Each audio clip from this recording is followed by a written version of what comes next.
There's definitely quite a few jobs that I've left unfinished on Heidi, my hearing aid beige model Mk2 Escort.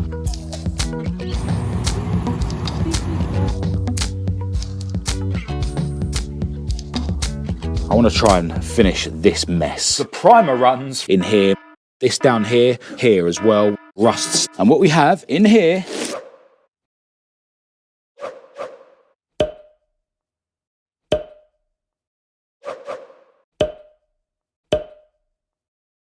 in this video, I want to tie off a few loose ends on Heidi, my hearing aid beige model Mk2 Escort. It's fair to say that I've been making really decent progress on Heidi over the last few weeks, but there's definitely quite a few jobs that I've left unfinished or need to be revisited. And I think once those loose ends are tied off, this thing will be well on its way to actually being ready to be painted. Now I'm filming multiple videos at a time at the moment, just trying to stay busy, trying to produce as much content as I can for you guys that like to follow me with my life, with my cars. So I don't know where this video is going to fall in terms of the timeline, but if you are a regular viewer of my content, click the like button now because it's a massive help. Alternatively, if you're new to the channel, click subscribe now and welcome. I'm Marcus Hayes, and today, before we start diving in some bits on Heidi, there's a car meet at the legendary Ace Cafe that's been organised by the PassionFord North London group. So I'm going to jump in INSTA, my ST170 powered Mk2 Escort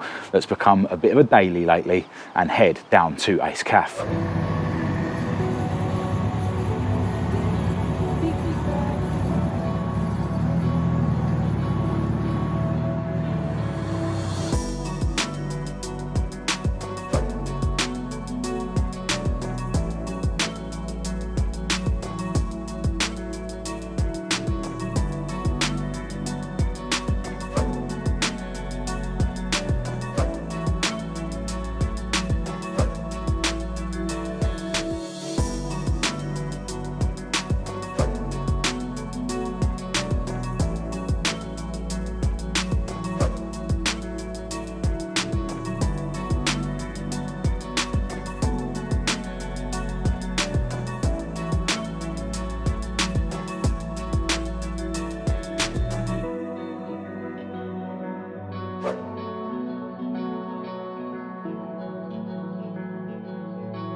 Since the last time you saw Heidi on the channel, I have been cracking on with a couple of bits. I've actually now pretty much got these upper rear quarter panels, you know, ready for proper 2-pack primer.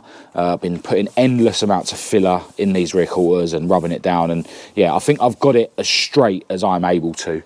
It's a similar story the other side. So yeah, this has been an absolute mission, so really happy that I've sort of come to the end of this bit. This rear panel is also now almost there. Pretty sure once I rub this skim down, that'll be ready. And yeah, I've just been trying to crack on with the filler work behind the scenes. There's a whole load still to do, but I'm definitely making progress. These bits here, where I did some rust repair when I made the slam panel removable, I was going to chuck some normal filler in here. I put fiberglass and filler mix in before, but it was actually quite smooth. So I just went over this with the Kent Europe high build primer, and I'm pretty sure that once that's smoothed out, that'll be ready for some proper 2-pack primer when we do the 2-pack primer all over the rest of the car. But yeah, as I mentioned in this video, there's a load of little bits that I want to finish up on this that were unfinished before. For example, putting some sealer and paint back on this tunnel, and there's some other bits that got burnt when I was doing the welding in the engine bay with the gussets. So yeah, definitely want to finish those bits up. But before that, I want to try and finish this mess with these upper gussets, which I failed to weld because I ran out of gas. But yeah, this back bit especially, I haven't done a very good job. So it's probably a good job that I did fail to do it that day. Yeah, I'm going to rethink how I've been doing this. This lip, it's sort of burnt away where I was trying to weld it. I kind of thought that I'd be able to get the weld under the lip, but it doesn't work like that. So because this lip is pretty much destroyed, I think I'm just going to flatten it off around here. Probably going to need to dig out the welds and essentially start again. This side, I actually only got a few tacks on it, so it's not going to take me long to get that to the stage where I can start again. But yeah, I'm going to get the generator out and see if I can do a better job on those gussets, and then just carry on finishing all the other bits that I'd left unfinished in previous videos. First things first, I used a flat wheel on my grinder to grind the bulkhead lips flat and try to grind as much of my old welds away as I could. But there was plenty of weld that I couldn't get to, so I used a cutting disc on my grinder to cut those welds away. Then I hammered the remains of the lips flat against the gussets, cleaned everything up with a wire brush on the drill, and once I'd blown all the dust away with the blow function of my hoover, it was time to re-weld the gussets and try and do a better job. This time it was much easier to get decent welds on the job, and I even welded up the little seam between my folded bits of the gusset. Once I'd seam welded all the way around both gussets, they were looking a right state, as my welding always does. But after a bit of grinding and some cleaning up with the wire brush on the drill, they were looking a little bit better. But I wasn't finished yet. I masked up the areas and grabbed the Kent Europe epoxy primer and applied it to both of the upper gussets. Once I'd cleaned up the primer runs from all the areas where it wasn't supposed to be, I decided to turn my attention to the underneath of Heidi's gearbox tunnel. I scraped off the loose underseal that was burnt when I re-welded the tunnel in. Then I gave the bare metal areas a coat of the epoxy primer. Whilst that was drying, I gave the upper gussets a coat of the high build primer.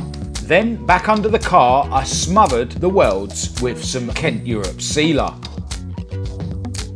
which I somewhat smoothed off with a paintbrush. But not too much though, I wanted to keep it on there nice and thick. This area will also be re-coated with some rubber guard from Kent Europe once I get another care package from them. Once I'd got Heidi back on the ground, it was time to turn my attention to the top side of her gearbox tunnel. So out came the wire brush on the drill again to remove any loose sealer and to clean up the exposed welds. Then, after a quick hoover out, I grabbed the 500 grit Gold Flex sandpaper and keyed up any beige paint that was likely to get overspray on. Then, after another quick hoover, I sprayed the bare metal areas with the Kent Europe epoxy primer, doing my best to keep it as local as I could. At this point, it was starting to get dark, so I turned my attention back to the engine bay, removed the masking, and added some sealer over my welds on the upper gussets. I did my best to keep it nice and neat as it's right up high in the engine bay, and then I spent a load of time as the sun was going down tidying it up even more with some degreaser on a rag. The next day I dived straight into adding some sealer over the welds inside the cockpit, which I then smoothed off a little bit with a paintbrush.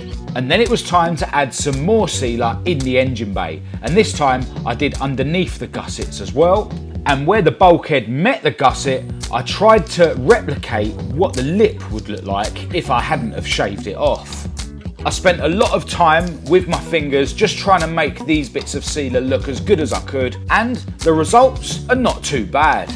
It will certainly look fine once it's painted. Speaking of paint, it was then time to paint the epoxy primer inside the cockpit, and it was awesome to see the tunnel in beige again. Time to completely change the subject, and the more I look at this rear arch, the more I think it needs to go back a bit, but I won't know until the car's lowered, and I'm pretty sure I'm not going to be able to get it to follow the door accurately. I've decided I'm going to revisit this at a later date, but there were two sets of screw holes that I wanted to get rid of. Once I'd cleaned up the metal around the holes, I welded them all up, and I'll just re-drill new holes when I do finalise the position of the arch. Once the welds were ground down, I decided to remove Heidi's rear bumper and her diffuser before cracking on with some bodywork. Some areas were hit with the wire brush and the drill. This dented area on the seal got keyed up, as did the entire lower passenger side rear quarter panel. Then I grabbed the Kent Europe Ultra Multi-Fibre, which is like a fiberglass and filler mix, and just chucked it in all the obvious places where it was needed. Then, after a ton of sanding down, I keyed up the driver's side rear quarter panel, degreased both quarter panels, threw a load of masking tape about, and keyed up the back of the rear doors because they were going to get overspray on them anyway. And then it was time to apply some epoxy primer on all the bare metal areas and over the patches of filler. I ended up giving both rear quarters 2 coats in the end, just to make sure it was all covered adequately.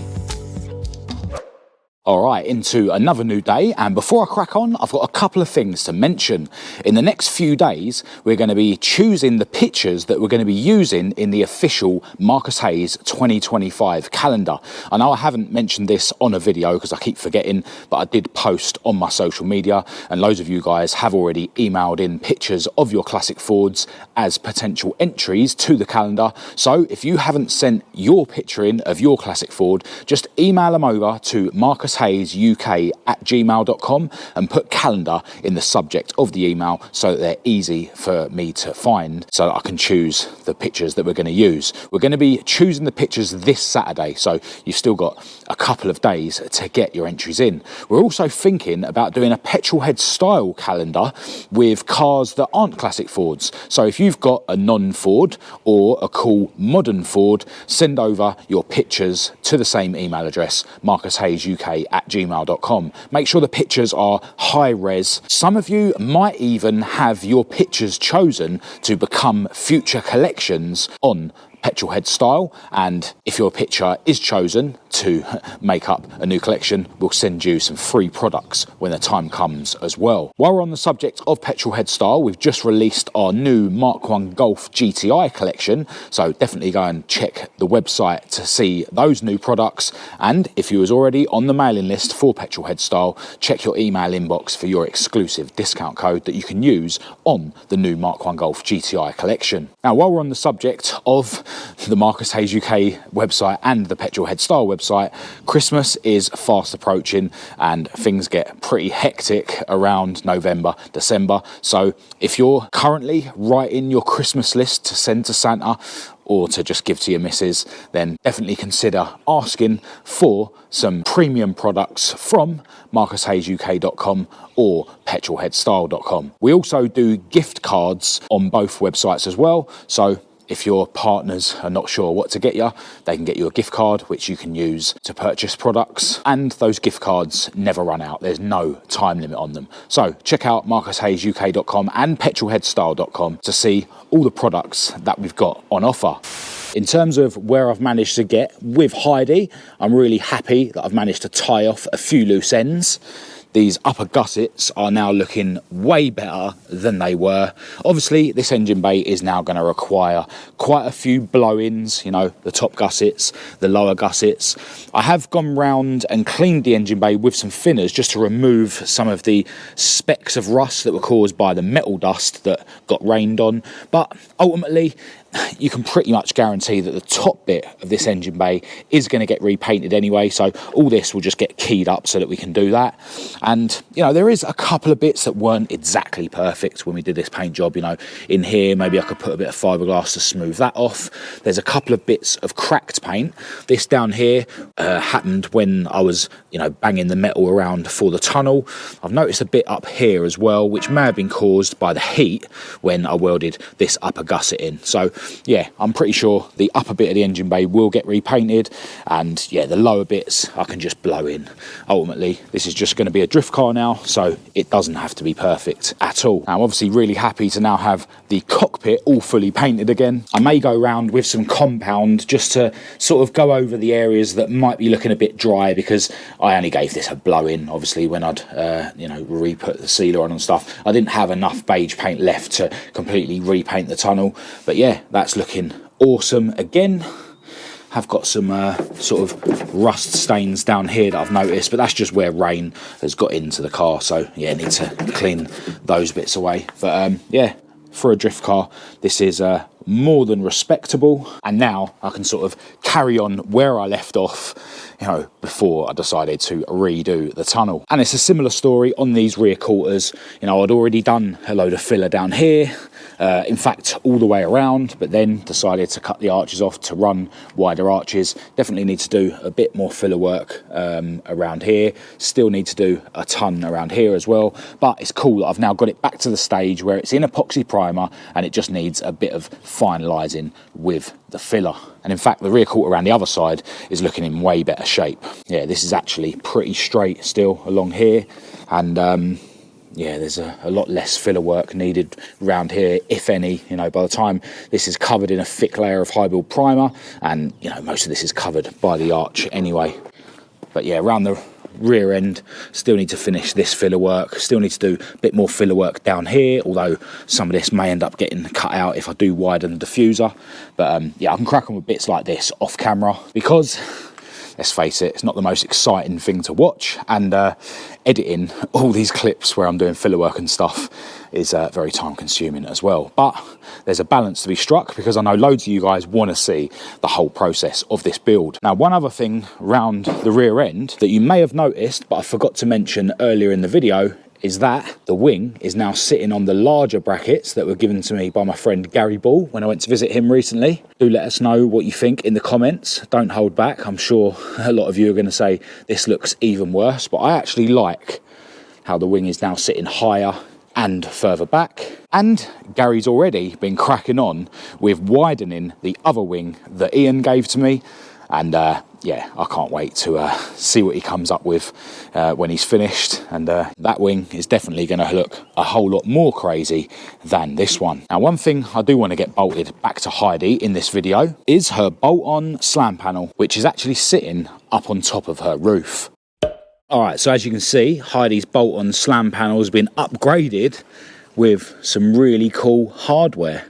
We've got the Allen key bolts here with the sort of funky washers, and then these ones are actually with countersunk Allen key bolts.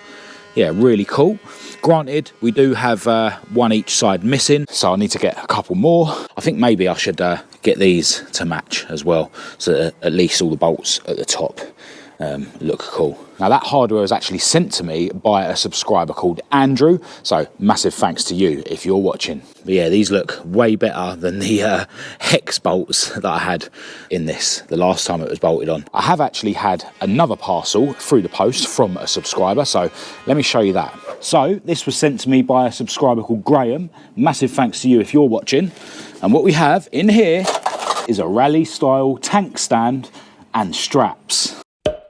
So this is very similar to what I've got fitted to Esther, my Mk2 Escort, although this one is steel, so it's to be welded in, whereas Esther's one is bolt-in. But yeah, a proper rally tank was definitely part of the hoped future plans for Heidi. And now that I've got an actual stand for a proper rally tank, it means that I'm one step towards fulfilling that yeah, potential hopeful upgrade. And it's worth noting that sometimes you do see those rally tanks come up on eBay used for cheap, whereas the stands don't come up as often because they're obviously usually welded into the car.